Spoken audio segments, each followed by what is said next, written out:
அதனால சில பேர் பாருங்க, நான் அன்புல விழுந்துட்டேன் அதனால போய் சொன்னேன், அன்புல விழுந்தேன் அதனால நான் தவறுகள் செய்தேன், அன்பு விழுந்தேன் நான் சொல்லாம நிறைய காரியங்களை மறைச்சேன், இதெல்லாம் எதுக்கான அன்புக்காக செஞ்சேன். No, that is not real love.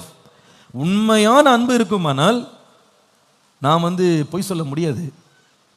தேவனிடத்திலிருந்து வந்த உண்மையான அன்பை இருதயத்தில் ஊற்றப்பட்டிருக்குமானால் அதில் மறைவிட இருக்கவே முடியாது, அதில் ஒளிப்பட இருக்கவே முடியாது, அதில் அக்கிரமம் துன்மார்க்கம் உலகத்தினுடைய எந்த பாவங்களும் அதில் கலக்க முடியாது. குடும்பம் நடத்துறவங்களும் விளங்கி கொள்ளுங்க. அன்புன்ற பேரில் மனைவிட்ட என்ன வேணா கேட்கலாம் நீங்கள் நினைக்கக்கூடாது, கணவன்ட்ட என்ன வேணா கேட்கலாம்னு நினைக்கக்கூடாது. அது எல்லாமே பரிசுத்தத்திற்குள்ள இருக்கணும். அன்புக்காக நீங்கள் இந்த தியாகம் பண்ணுங்க, அதை செய்யுங்க, இதை செய்யுங்க, நம்ம யாரையும் ஃபோர்ஸ் பண்ண முடியாது.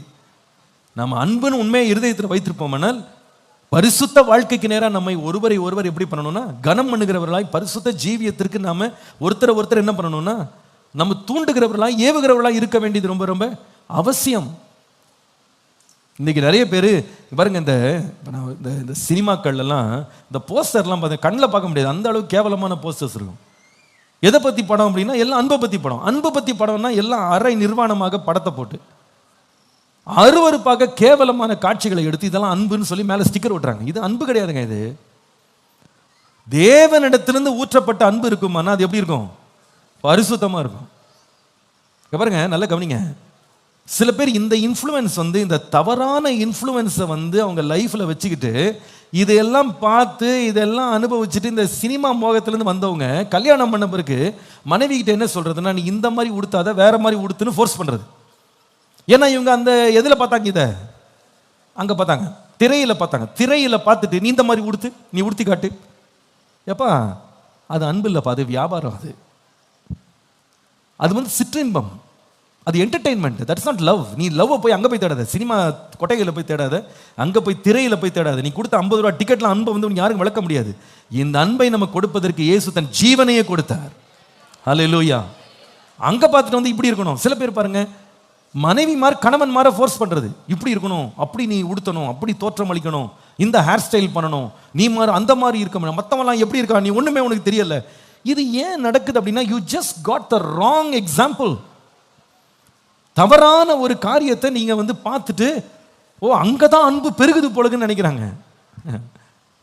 சில பேர் பாருங்க, தன்னுடைய மனைவியின் மேல ஒரு குறிப்பிட்ட கட்டம் வந்த உடனே ஆசை, அவங்களுக்கு அந்த அன்பு வர மாட்டேங்குது. ஏன்னு கேட்டா அவங்க மனசுல என்னன்னா ஒருத்தர் மேல அன்பு கூறணும்னா சினிமா துறையில அன்பு யார் மேல வரும்? அந்த இடத்துல அந்த இருக்கிற பொண்ணு ஒல்லியா இருக்கணும், செக்க சவேர்னு இருக்கணும், வகை வகையா டிசைனா ட்ரெஸ் போடணும். அப்ப இவருக்கு அன்பு வரும். அப்படித்தானே காட்டுறாங்க. அந்த பையன் எப்படி வரணும்? அவனுக்கு அந்த பையனுக்குன்னு சில பேராமீட்டர்ஸ் வச்சிருக்காங்க. இதெல்லாம் இருந்தாதான் அந்த பொண்ணு என்ன பண்ணுவா, அன்பு கூறுவா, திரும்பி பாப்பா. இதுதான் அவங்க சொல்லி கொடுக்குறாங்க. அப்போ கல்யாணம் பண்ணவங்க என்ன நினைக்க கூடாதுன்னா, ஓஹோ நம்ம மனைவி எப்படிதான் இருக்கணும், இதே மாதிரி இருக்கணும், அப்பதான் இவங்களுக்கு அன்பு தூண்டும். எப்ப அது அன்பு கிடையாதுப்பா, அது ஆசை, அது மோகம், அது ஒரு வஞ்சனை, அது ஒரு பிரம்மை. நீங்க அங்க பார்த்துட்டு அந்த இன்ஸ்பிரேஷனை வச்சுட்டு நீங்க பொண்ணு தேடுறதோ மாப்பிள்ளை தேடுறதோ அல்லது நீங்க கணவனை பார்க்கறதோ மனைவியை பார்க்கறதோ உங்களுக்கு ஒரு பெரிய ஏமாற்றத்தை கொண்டு வரும். நிஜ ஸ்கிரீன்ல அப்படி யாருமே கிடையாது. நிஜ வாழ்க்கை என்பது வேற. அந்த மாய உலகத்திலிருந்து வெளியே வரணும். இன்னைக்கு நிறைய பேர் தாங்கள் கட்டின கணவன் மேல நிறைய குறைபாடு வச்சிருக்காங்க. நான் கேட்டேன், இவருக்கு இது தெரியல, அது தெரியல, அப்படி இருக்க மாட்டேங்கிறாரு, இப்படி இருக்க மாட்டேங்கிறாரு, இப்படி ஸ்டைலா இருக்க மாட்டேங்கிறாரு, இப்படி மாடர்னா இருக்க மாட்டேங்கிறாரு, இந்த இத்தனை குறை அவர் மேல.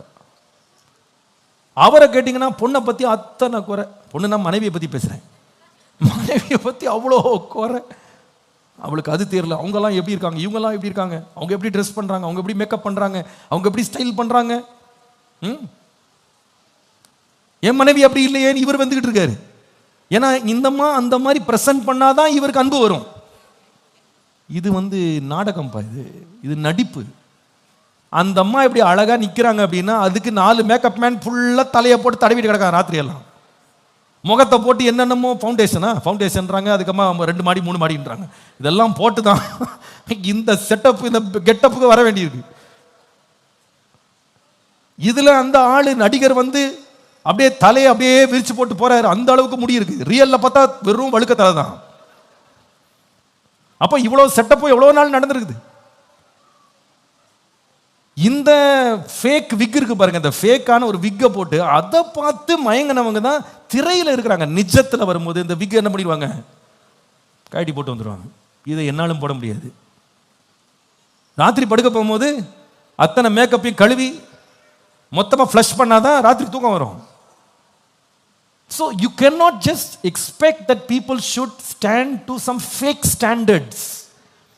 மாயையான பொய்யான ஒரு நிலைக்கு ஒருத்தரை கொண்டு வந்த பிறகுதான் எனக்கு அன்பு வரணும். அது அன்பு கிடையாதுப்பா, அது அன்பு இல்லை. நீங்க தவறான இடத்துல தேடுறீங்க, தவறா தேடுறீங்க. அப்படி செய்யாதீங்க. அன்பும் எதுல சம்பந்தப்பட்டிருக்கு? முதல்ல பரிசுத்தோடு சம்பந்தப்படுது. It's about having a pure heart. ஒரு தூய உள்ளத்தோடு இருக்க வேண்டியது அவசியம். பரிசுத்த உள்ளத்தோடு இருக்க வேண்டியது அவசியம். மாயமற்ற உள்ளத்தோடு இருக்க வேண்டியது அவசியம். உண்மையாய் வாழ வேண்டியது அவசியம். அங்கதான் அன்பு சம்பந்தப்படும். உண்மையான அன்பு அங்கதான் இருக்கும். உண்மையான அன்பு அங்கதான். பொதுவாகவே எந்த டூப்ளிகேட் இருந்தாலும் பொதுவாக ஒரிஜினலை விட பிரைட்டாக ஷைன் ஆகும். நல்ல மினுமினுன்னு இருக்கும். பார்த்துருக்கீங்களா? ரொம்ப அழகாக இருக்கும், பார்க்குறதுக்கு ரொம்ப மினுக்காக இருக்கும். ஏன் அந்த மினுக்குன்னா, அந்த மினுக்கு இருந்தால் தான் எல்லோரும் திரும்பி பார்ப்பாங்கன்னு அந்த ஃபேக் ப்ராடக்ட்ஸை செய்கிறவங்க எப்போவுமே கொஞ்சம் எக்ஸ்ட்ரா ஷீன், எக்ஸ்ட்ரா கொஞ்சம் கலரேஷன் அது கொடுத்து அதை விற்கிறதுக்கு, வியாபாரம் பண்ணுறதுக்கு முயற்சி செய்வாங்க. ரியல் ப்ராடக்ட்டுக்கு ரொம்ப பாலிஷ்லாம் தேவையில்லை, ரொம்ப தேவையில்லை. The real is the real. Sometime அது ரொம்ப அன்அட்ராக்டிவாக இருக்கும். அது அவ்வளவு பெருசாக ஒன்றும் மார்க்கெட்டிங்லாம் ரொம்ப இருக்காது. அவங்க ரொம்ப டிமாண்ட்ஸாக இருக்கும். அது பார்த்தீங்கன்னா நீங்கள் அதெல்லாம் ரொம்ப சாதாரணமாக கீழே இறங்கிலாம் வரமாட்டாங்க.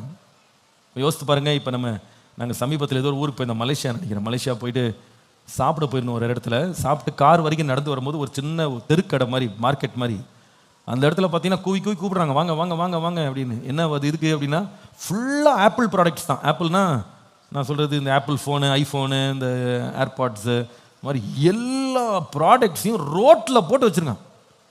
என்னடா இது, நம்ம ஊரில் கண்ணாடியில் வச்சுருந்தா இவனுக்கு ரோட்டில் போட்டு விற்கிறானுங்களே அப்படின்னு போய் பார்த்தா, அப்படியே பேக்கேஜிங்லேருந்து எல்லாமே ரியலாக இருக்குது. விலையை பார்த்தீங்கன்னா 5ல் 1 பங்கு தான் விலை இருக்குது. அத்தனையும் என்னது, டூப்ளிகேட். ஆனால் அதுக்கு நாங்கள் வேண்டான்ட்டு போன விட பின்னாடியே வர்றான். வாங்க சார் வாங்க, எதுக்கு சார் ஓடுறீங்க, வாங்க நம்ம கம்மி பண்ணி தரேன், இன்னும் கம்மி பண்ணி தரேன், பேசுகிறேன். நீங்கள் ஆப்பிள் ஸ்டோர் போய் பாருங்கள், யாராவது உங்களுக்கு வெளியே கூடுவாங்களா? ஏன் சார் போயிட்டீங்க, வாங்க சார் ஒரு 10 ரூபா கம்மி பண்ணி தரேன் சொல்லுவாங்களா? சொல்ல மாட்டாங்க. வந்தா வா, வராடி போ, வாங்கினா வா, வாங்காடி போ, வெளியே போன வெளியே போ, ஏன் இவ்வளோ நின்றுட்டு கிளம்பி போங்கன்னுவாங்க. ஏன்? Because we got the original. எங்கிட்ட ஒரிஜினல் இருக்கு.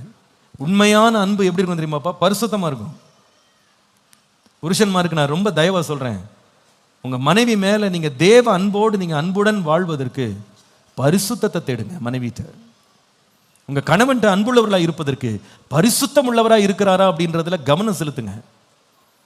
அப்போ நீங்கள் உண்மையான அன்பை ருசிப்பீங்க. நீங்கள் மாயமான பொய்யான அன்புகளை வெளியில் பல இடங்களில் நம்ம பார்த்தது, வெளி உலகத்தில் பார்த்தது, நம்ம பாவ வாழ்க்கையில் நம்ம கண்டுபிடிச்சது, பார்த்தது, இதெல்லாம் வச்சுட்டு அன்பை தேடினீங்கன்னா நீங்கள் கண்டுபிடிக்க போகிறது பொய்யான அன்பு தான், நிஜமான அன்பு அல்ல.